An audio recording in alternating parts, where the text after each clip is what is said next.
This is a quick reaction video to the horrible Morbi tragedy where 135 people died because a bridge collapsed on 30th October. 30 children, and still the body count might increase. 30 children have been killed. 30 बच्चे मारे गए हैं, 135 लोग मारे गए हैं। 30 अक्टूबर को गुजरात के मोरबी जिले में ब्रिज कोलैप्स करने से इतने लोगों की मौत हुई है और इसके पीछे की जो कहानी है वो बहुत ही खतरनाक है।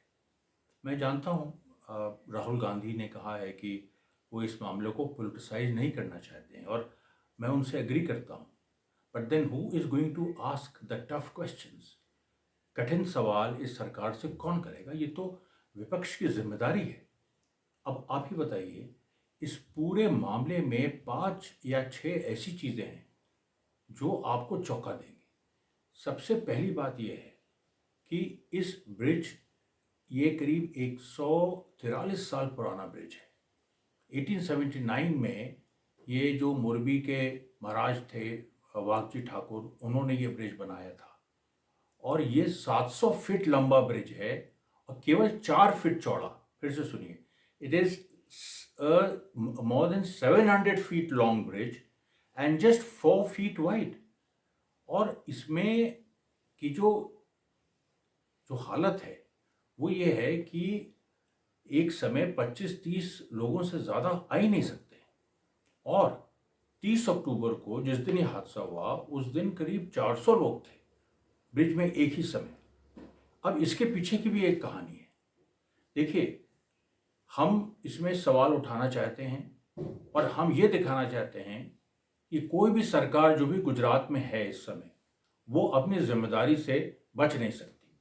अब आप सोचिए, ये ब्रिज कुछ दिनों के लिए बंद था और मार्च में एक कंपनी है ओरेवा अजंता, उसको इस ब्रिज का के रिपेयर्स का कॉन्ट्रैक्ट मिला। अजंता ओरेवा कंपनी 2008 से 2018 तक भी इस ब्रिज का मेंटेनेंस कर रही थी, ऐसा अखबारों में लिखा है। 2008 के पहले की क्या स्थिति थी, 2018 और 2022 के बीच की क्या स्थिति थी, ये बिल्कुल साफ नहीं है। किस तरह से ये ब्रिज चल रहा था, ये 700 फीट लंबा और 4 फीट चौड़ा ये ब्रिज कैसे चल रहा था, भगवान भरोसे कैसे हो रहा था, इसके बारे में कहीं कोई जानकारी आपको नहीं दी जा रही। दूसरी बात, जब 2018 में, जैसे मैंने कहा कि अजंता ओरेवा कंपनी का जो पुराना कॉन्ट्रैक्ट था वो ख़त्म हुआ, उसके बाद 2020 में फिर से एक एग्रीमेंट हुआ जिसमें मोरबी के कैरेक्टर बैठे अजंता ओरेवा कंपनी। उस कंपनी के बारे में भी अजीब अजीब चीज़ें मैं आपको बताऊंगा किस तरह की कंपनी है। और ये भी एक अभी तय, ये बात फाइनल नहीं है कि 2008 से 2018 को भी वही कंपनी संभाल रही थी। We don't know the facts, this is the problem here. तो अब क्या हुआ कि 2020 में जो एक एग्रीमेंट हुआ, उस एग्रीमेंट में ये बात थी कि इस ब्रिज में एक समय में 25 से 30 लोग ही इसमें जाएंगे और ये बात उसमें लिखी है। अब 2022 में finally contract Ajanta Oreva company को दिया गया और जब ये कॉन्ट्रैक्ट दिया गया तो उस समय ये था कि कम से कम 10 महीने से 1 साल, मार्च 2022 में ये कॉन्ट्रैक्ट दिया गया है और ये था कि कम से कम 8 महीने और 1 साल लगेंगे इसको रिपेयर करने में। ये उस समय बंद था जब ये 2022 में अजंता ओरेवा कंपनी को मिला। अब आप ये बताइए कि 26 अक्टूबर को गुजरात डे होता है, जिस दिन गुजरात स्टेट का निर्माण हुआ। क्या जल्दी थी कि जैसे किसी भी तरह से इस ब्रिज को हम पूरा करें ताकि 26 अक्टूबर को ही खुल जाए? मार्च के बाद आप देखिए 8 महीने से 10 महीने से 1 साल तक का टाइम इसमें जाने की बात थी और उसके बाद 6 ही महीने में आप 26 अक्टूबर को, केवल इसलिए कि गुजरात डे के दिन इसको हमको इनॉग्रेट करना है, आपने इस ब्रिज को इनॉग्रेट कर दिया। उस दिन 26 अक्टूबर को जो ओरेवा ग्रुप के मैनेजिंग डायरेक्टर है, उन्होंने कहा कि इतना अच्छी तरह हमने ये बनाया है, ये ब्रिज को रिपेयर किया है कि आने वाले कई सालों तक कोई इसमें समस्या नहीं आएगी, 10 साल तक कोई समस्या नहीं आएगी। बाय द वे ये 2022 से 2037 तक ये कॉन्ट्रैक्ट ओरेवा ग्रुप के पास था। इन्होंने 26 अक्टूबर को मैनेजिंग डायरेक्टर ने कहा कि कोई समस्या नहीं आएगी, बिल्कुल ठीक सब कुछ है, और 30 अक्टूबर को 4 दिन बाद वो ब्रिज कोलैप्स कर गया। ये जो पूरी मन स्थिति है, मानसिकता है कि गुजरात डे मनाओ, ये डे मनाओ, वो डे मनाओ, उसके लिए चाहे जनता की जान चली जाए, ये किसकी मानसिकता है? ये किस पार्टी की मानसिकता? आप बताइए। ये किस इंसान की मानसिकता है, ये भी आप बताइए। हम यहां पर एक बहुत बड़ी ट्रेजेडी की बात कर रहे हैं। लोग मरे हैं, people have died, they are shocked, people are speechless because they do not understand what happened. कुछ लोग कह रहे हैं कि वहां पर लोग थे, वो ब्रिज हिलाने लगे। अरे बात यहाँ पर असली स्ट्रक्चरल है, बात यहाँ पर फंक्शनल, उसकी फंक्शनैलिटी पे है। कौन लोग जिम्मेदार थे? आपको एक और बात बताएं कि 30 अक्टूबर को जो इसका टिकट, ब्रिज में जाने का टिकट होता है, तो टिकट 50 रुपये टिकट था इस एक आदमी का। बच्चों के लिए शायद थोड़ा कम था। जिस दिन ये ट्रेजेडी हुई है 30 अक्टूबर को, उस दिन 17-18 रुपए में टिकट बिक रहे थे। 17-18 रुपए में 50 रुपए के टिकट बिक रहे थे ताकि पैसा और कमाया जाए, भीड़ ज्यादा बढ़े। भीड़ बढ़ी, उसके बाद वो ब्रिज कोलैप्स कर गया। ये किसने किया? ये क्रिमिनल निग्लेक्ट नहीं है तो और क्या है? यहां पर हम आपको बताना एक और चीज चाहते हैं। ओरेवा ग्रुप के पास कोई एक्सपीरियंस नहीं है ब्रिज बनाने का। Basically it is a clock manufacturing company which has also diversified into LED bulbs and some other home appliances. This is the history of this Oreva group. It's a 800 crore company. It's called Ajanta Oreva. There are various other brands associated with it.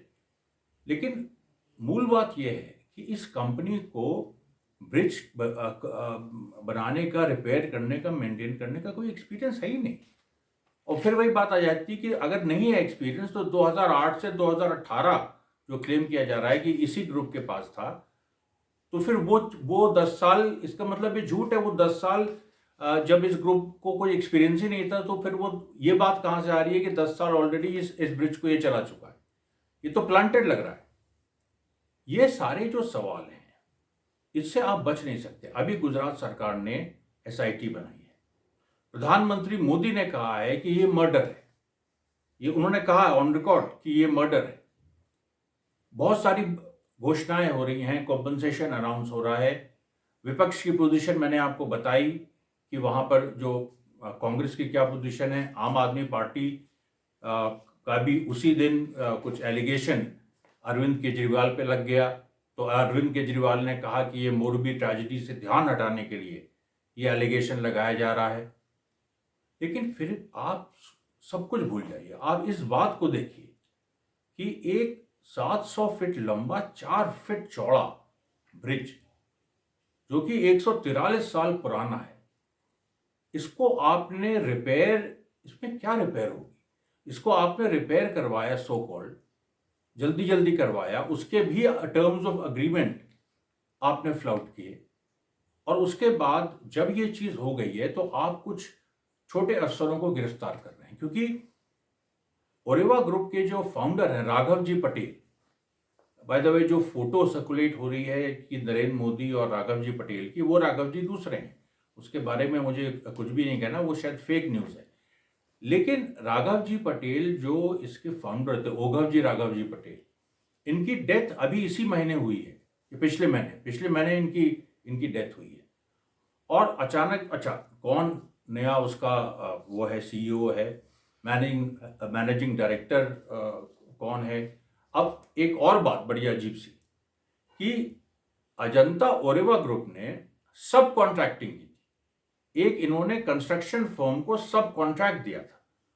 अब आप ये बताइए कि company को मिला और company ने सब कॉन्ट्रैक्ट दे दिया, और वो सब कॉन्ट्रैक्ट किसको दिया है, क्या है, ये सारी चीजें कुछ जगह अवेलेबल हैं, अलग अलग नाम आ रहे हैं, क्लैरिटी नहीं है इस बारे में। और उस दिन, जिस दिन ये ट्रेजेडी हुई है 30 अक्टूबर को, उस दिन उस ब्रिज को कौन मैनेज कर रहा था? अजंता ओरेवा के ऑफिशियल्स कर रहे थे या उस कंस्ट्रक्शन फर्म जो था उसके लोग कर रहे थे? गार्ड्स क्या कर रहे थे वहां पर?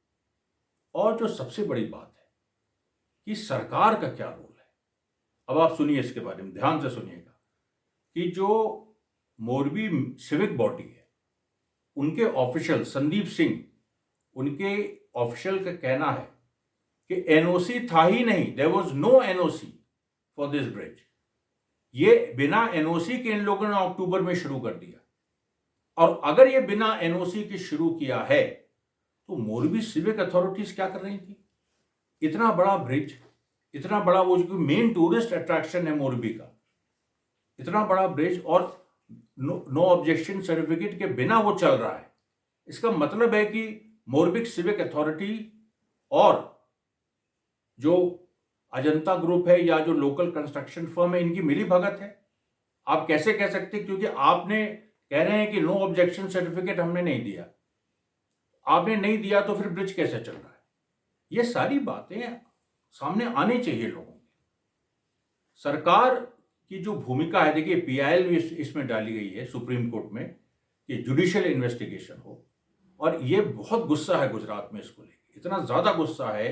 अभी चुनाव वहां पर सर पे हैं तो इसका अलग अलग तरीके से लोग अलग अलग व्याख्या करेंगे, लेकिन ये ह्यूमन ट्रेजेडी है। सबसे पहले इसमें आपको पॉलिटिकल पार्टीज का काम यह है कि वो एक कठिन सवाल उस सरकार के सामने रखें, सरकार से पूछें, जो एसआईटी बनी है क्या वो इन सवालों में जाएगी? क्या वो ये बात पूछेगी? अब आप देखिए, अगर मोरबी सिविक अथॉरिटी इसमें इन्वॉल्व है, एनओसी उन्होंने नहीं दिया और इतना बड़ा ब्रिज चल रहा है, उनको नहीं पता था? 4 दिन हो गए, 26 अक्टूबर को इनॉग्रेशन हुआ, 4 दिन से उनको नहीं पता था? पता था उनको, चुप थे वो। और अगर मोरबी सिविक अथॉरिटीज इन्वॉल्व हैं तो लोकल बीजेपी लीडरशिप वहां पर जो कि पार्टी पावर में है, उसकी क्या पोजीशन थी? क्या वहां क्या उसकी जो लोकल लीडरशिप थी उसको नहीं पता था? सरकार के अधिकारियों को नहीं पता था? बड़े अधिकारियों को? कोई छोटी मोटी चीज ये नहीं थी। ये एक ऐतिहासिक ब्रिज था। इसको अगर सालों बाद खोला गया, हम लोग इलाहाबाद में नैनी ब्रिज है, नया ब्रिज बना, पुराना ब्रिज भी अभी चल रहा है, कभी कभी बंद कर दिया जाता है, उसमें जरा सी भी अगर कुछ इस तरह की के खतरे का अंदेशा होता है। बहुत सारी चीजें इसमें ऐसी हैं। देखिए, अगर किसी से चूक हो गई, चूक भी माफ नहीं की जा सकती इसमें, क्योंकि इतनी बड़ी ट्रेजेडी है, इसमें सैकड़ों लोग मरे हैं, बच्चे मरे हैं, कई, इतनी बड़ी ट्रेजेडी, इसमें चूक भी एक अपराध है। लेकिन अगर हम एक समय एक मिनट के लिए मान भी लें इस बात को, तब भी आप ये बताइए कि जो अथॉरिटीज हैं उनका कितना कैलेस एटीट्यूड है। जो गुजरात पुलिस ने एफआईआर लिखा है उसमें उन्होंने कैलेस एटीट्यूड की बात की है, लेकिन केवल ओरेवा के मैनेजमेंट के बारे में। वो कंस्ट्रक्शन फर्म का नाम है कि नहीं एफआईआर में हमें नहीं पता, सरकारी अधिकारी का नाम है कि नहीं हमें नहीं पता। इतना पता है कि जो मोरबी सिविक अथॉरिटीज है उनका कोई नाम नहीं है। एक एफआईआर इसमें फ्रेश फाइल होनी चाहिए जिसमें सीधे सीधे जो सिविक अथॉरिटीज हैं, जो सरकार की भूमिका है, वो सामने आनी चाहिए। और इन्हीं शब्दों के साथ, और सारे जितने भी लोग इसमें मारे गए हैं उनको हम श्रद्धांजलि अर्पित करते हैं और हम भगवान से प्रार्थना करते हैं कि उनकी आत्मा को शांति दे। हम क्या करें? यहाँ पर एक ऐसा निज़ाम है कि जिसके सामने आदमी असहाय हो जाता है, कोई कुछ कर नहीं सकता। दूर दराज इलाकों में इस तरह से चीज़ें हो जाती हैं, कोई केयर नहीं करता है। अभी प्रधानमंत्री गए हैं, वो पैसे की बातें हो रही हैं कि इतना पैसा हम बांट देंगे। क्या 135 जिंदगियां जो गई हैं उनका क्या? इसी सवाल के साथ हम ये वीडियो समाप्त करते हैं।